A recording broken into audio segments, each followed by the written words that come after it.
got a chance to see Blue Eye Samurai on Netflix. How does it compare to Arcane or those other animated series?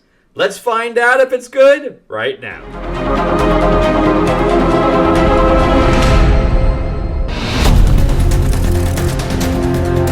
Thank you guys so much. Welcome back to the channel. Thank you for hanging out with me, Frank Zanka. I'm an award-winning screenwriter, novelist, and comic book writer.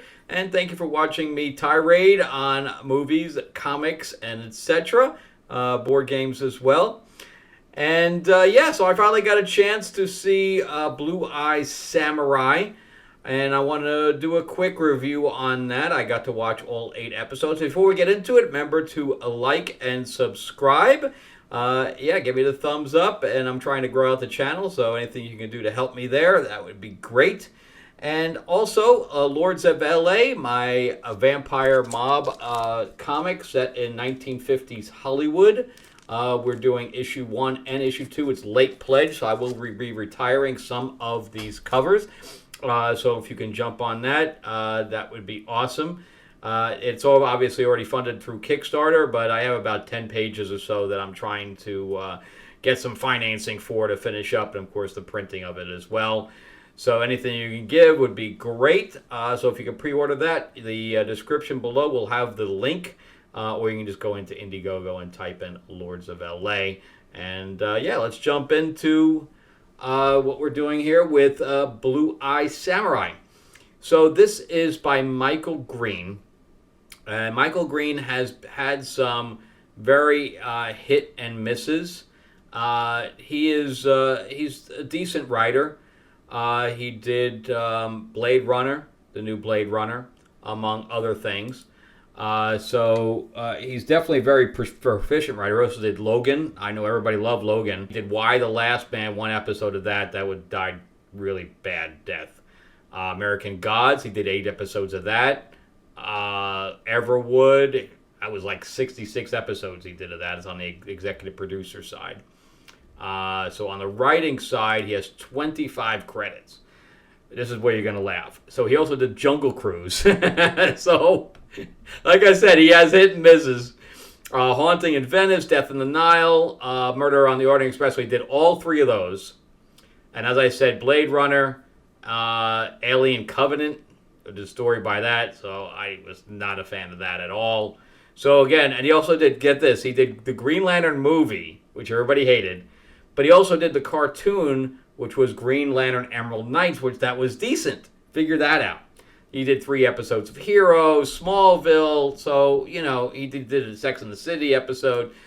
So he's a decent writer, but he just has hit and miss. So when it comes to this show, I think the animation style is very good. They actually had stunt guys doing the choreography and then shooting it, and then, of course, doing plates over them, etc. So, again, the action is very good. I think that the movement itself is very fluid. I think they did a really good job with the style. Because eventually, after you start watching it, you forget that you're watching anything animated. It feels real.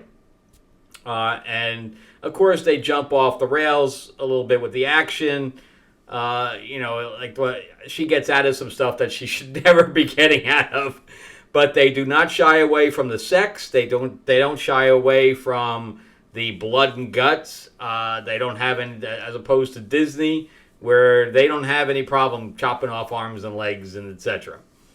So we start out with the fact that the main character is a woman, a la Mulan. So they got a woman that's pretending to be a man.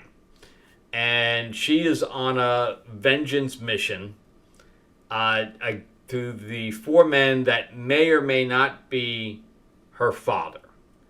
And we find out, too, that her mother is dead. And later on, that may or may not be the case. So I'm going to do a little bit of spoilers here, but nothing that's going to prevent you from watching it and loving it. Did I love it? Yeah, I when I compare it to Arcane is far superior. It's a far superior story with far superior characters, but this one is good. it definitely has you coming back for more, especially as you get to learn the characters and you're trying to figure out what their end result is going to be and where they want to go in their lives. So I think that Akemi, so she ends up fighting this other guy named Tegan.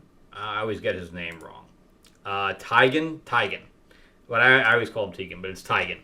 So he's about to marry the woman of his dreams. They're really in love. She's a princess, and the father is cautiously giving her away to him.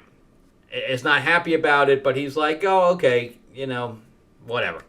But then he gets beaten in combat by Misu, which is the Blue Eye Samurai, because she's half white.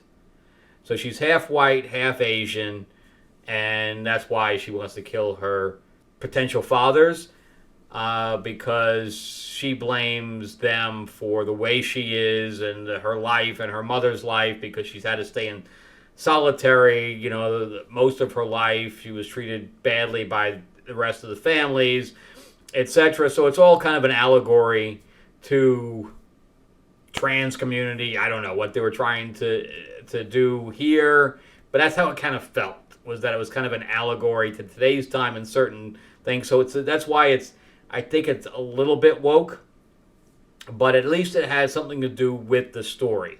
It wasn't thrown in there willy-nilly.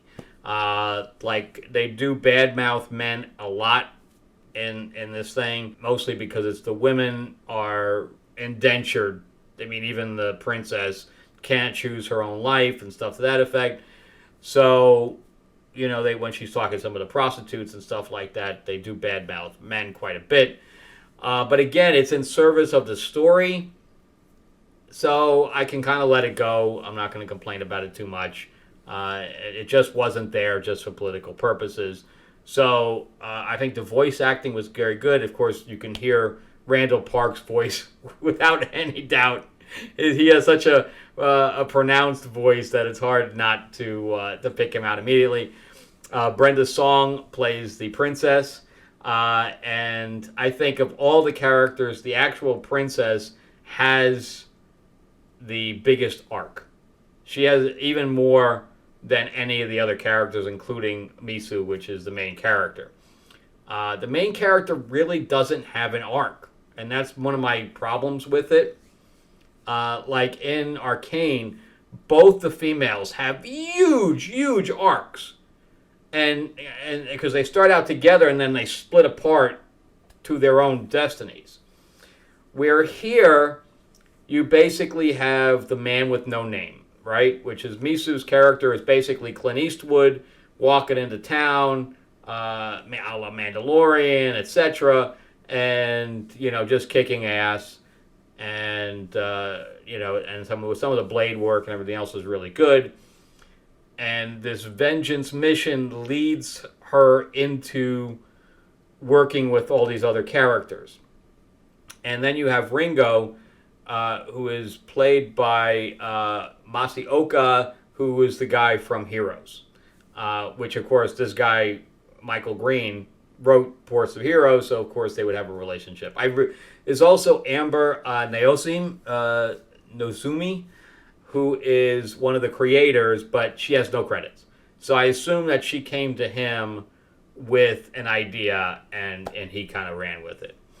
But we have a huge amounts of talent in the voice acting. It's really phenomenal, and so the acting's good, the animation's good, the movement's good, the backgrounds are amazing. There's very little on the technical side that you can complain about.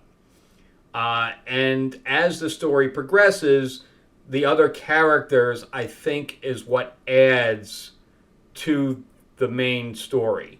That's what keeps the main story going, is all the other characters. Not so much Misu, because again, her stuff is purely action oriented. She's out for blood, and that's it. That's all we get out of her.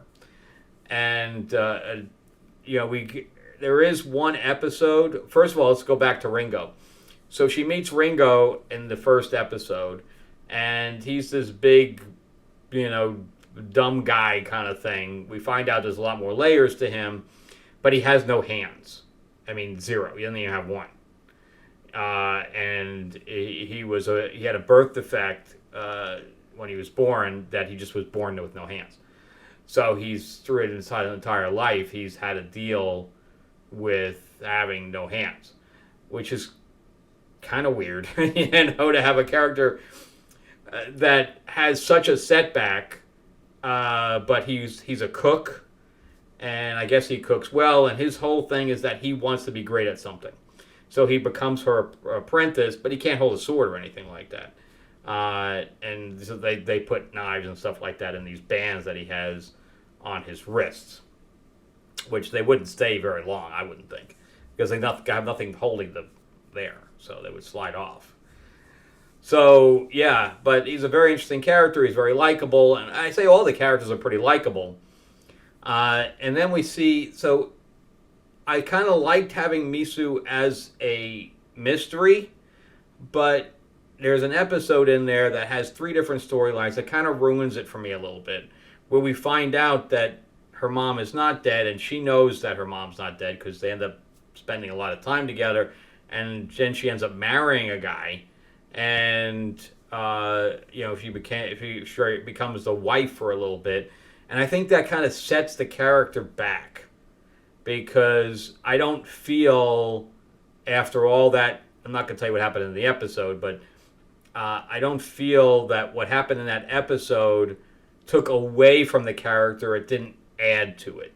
I prefer this stuff when she was a child, where she was abandoned because, again, she thought her mother was dead. And she ended up running into this blind man making swords, and she ends up being the apprentice of this guy, this blind man making swords. So she learns how to make swords, and then all the people that come to buy swords from him train her. So as she grows up, she is training to the point where 20 years she's been training. So you kind of buy some of what happened to her, the fact that she is a skilled swordsman / martial artist, because of all the training that she had from people that came to buy swords. So I liked all that. I think that that works really well. We only really get to see one of the potential fathers, who, again, since this guy wrote all of the Poirot movies, so obviously he was friends with Kenneth Branagh. So Kenneth Branagh comes in as Fowler, which is the target of Misu through this whole thing. And he's got his own nefarious plans going on, which blow up at the end to give this, more of an epic feel. But we don't get to see the rest of them. So she's killed one before the thing's even started. This is the second one, and there's 2 more out there, which is also part of the problem, because we meet up with all these characters, and then we don't have, the next season sets up that we don't ever see these characters again. So I don't like that. But again, I'm not going to tell you the ending. Although Akemi, when they blacken her teeth, that was kind of gross to me. Even though it was animated, every time I looked at her mouth and it was black, it was just weird that she had no teeth. It looked like she had no teeth, but it was just they blackened her teeth. And I have to do some research on that, about why they blacken wives' teeth. And but yeah, of course, Ming-Na Wen is in it, of course, and of course we have the white man is bad here, So again, it's based on that, everything like that, but I can't not see that as an allegory to today's times. But again, it's rooted in story.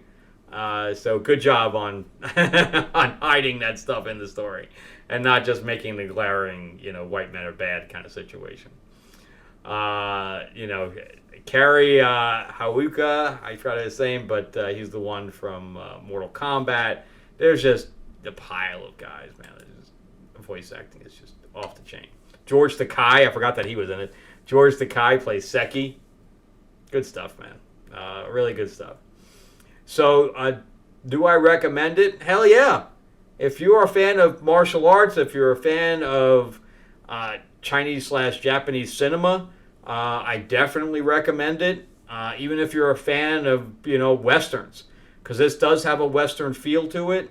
The action side of it's very good, and again, I will tell you that you will forget that you're watching an animated piece, which is what I loved about Arcane. Most of the time, I forgot that I was watching an animated piece. So yeah, I loved it. Again, I didn't think it was good as Arcane. I thought that the story did have some holes in it, but I do like the character arcs, especially for the side characters. I really wish that they kind of kept Misu's character in a little bit more of a shadow, aside from them telling us the side thing that I don't think fit her character in the least. And once you watch it, you'll know exactly what I'm talking about. And of course, they went, the action scenes. She would never have survived some of that stuff that happened to her. But anyway, it was pretty cool, and I definitely recommend it. So if you haven't seen it, definitely check it out. On a scale from 1 to 10, it's an 8. It's an 8. It's really good. So definitely check it out. All right, and also remember, Lords of LA is up on Indiegogo. Link in the description below. Vampire Mob in the 50s, also a revenge story. Vampire and vampire action. And since it takes place in Hollywood 1950s, yes, Marilyn Monroe is in it as well, but she's not a vampire. Give me that like and subscribe before you leave. Remember to check out some other videos as well. And thank you guys so much for watching, and you guys have a great week. All right, bye-bye.